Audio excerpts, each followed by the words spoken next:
What if the very ink on the Bears' latest contract is destined to haunt the franchise before the first whistle blows? Could this be the misstep that sends shockwaves through the collective heart of Chicago's most loyal fans?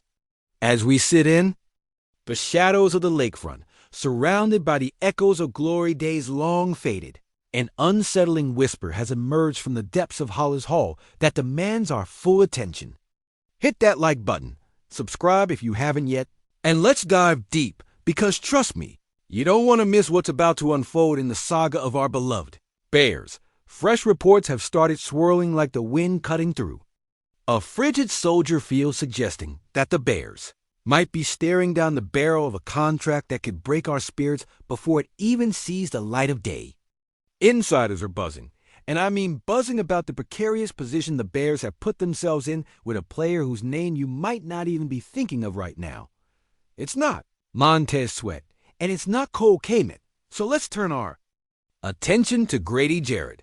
Yes, the very man we brought into this storied franchise hoping to solidify our defense, that veteran leader the Bears thought was the key to our resurgence. But hold on to your hats, my friends, because this is where the plot thickens.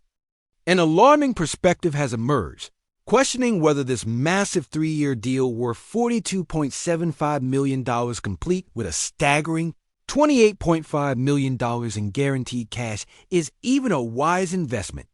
Bears fans, could this be yet another case of overestimating a star's fading spark?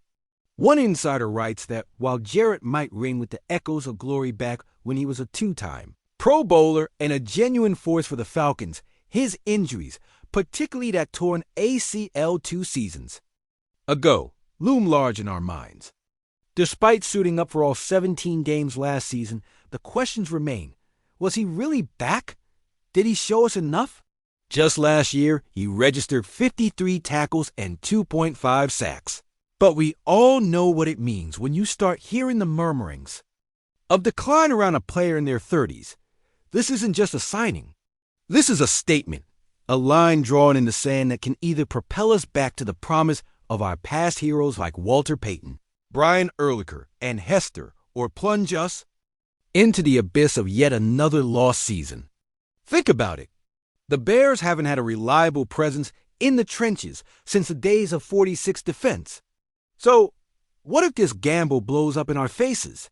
What if we've yet again chased after the ghost of what used to be, while slipping further into mediocrity? It's that kind of speculation that keeps us up at night wondering if Jarrett's addition will spark a revival or simply ignite nightmares that haunt us when the leaves change and the winter chill sets in. You see, our storied franchise has endured heartbreak too many times, and each time we place our faith in the wrong maneuvers, it cuts a little deeper into our psyche. Could this be the deal that finally sends fans over the edge, leading to mass howls of outrage from the faithful who remember the pain of past hopes dashed?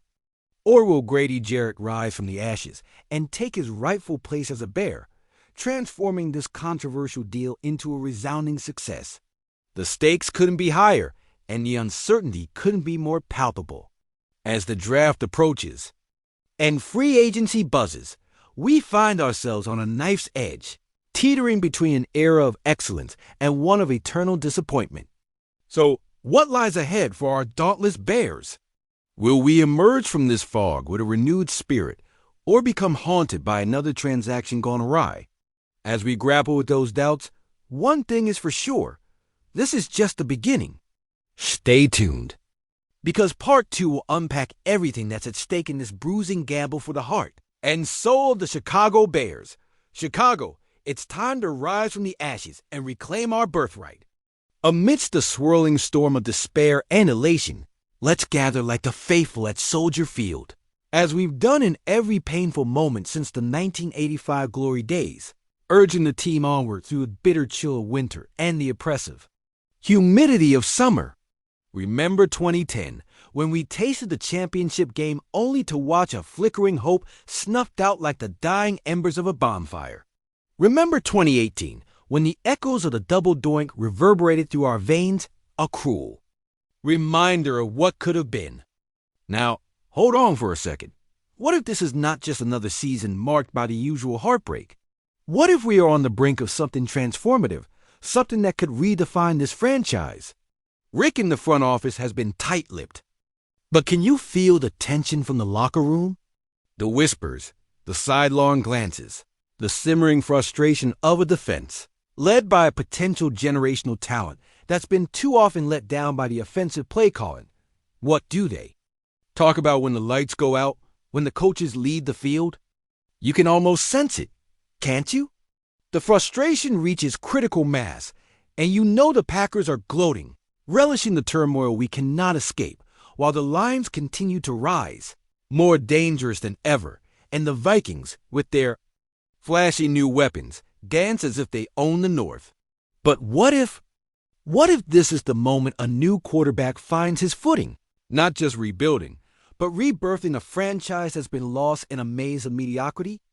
Imagine a young signal caller stepping into the arena, his heart beating like a war drum, echoing through the concrete canyons of the city, fueled by the ferocity of the Bears who played before him: Singletary, Ehrlicher, Hester.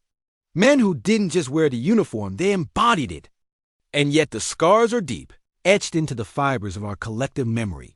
The bitter taste of 2006's missed golden opportunity when Rex went for glory, the fell short, or the crushing weight of 2010's end, when the team finally seemed right back on track, only to derail at the worst possible moment. Are we destined to watch as promise turns to pain yet again? Or have the tide shifted, giving us one last chance at redemption? You could feel the doubt creeping in like lake wind off Soldier Field in December, wrapping around us like a shroud, an all-too-familiar coldness that whispers of failure just as much as it hints at hope. No matter how much courage you summon, if this core can't stand tall when it matters, if the young stars can't embrace the pressure, then maybe our dreams are just that, dreams, fading with each click on a highlight reel, leading us down a rabbit hole of regret that only we, as loyal fans, are brave enough to explore. All of our hopes ride on a knife's edge. Can this be the moment we break free from the chains of year after year despair? Or will we be left staring at the brink of another catastrophic collapse that drags us deeper into the chaos? Are we due for redemption, or are we just a few sloppy plays away from living sweet agony again? So, my fellow Bears fans, as Monday Night Football approaches and we strap in for the ride, let's huddle together and shout. Because if tomorrow we stand tall as a united front in the face of doubt, our loyalty just might shake the foundations of Hollis Hall. And with your voices rising like a crescendo through the dying night, can we turn this ship before we're plunged into yet another abyss of broken dreams? Let's not just cheer for the Bears. Let's challenge them to make us believers again.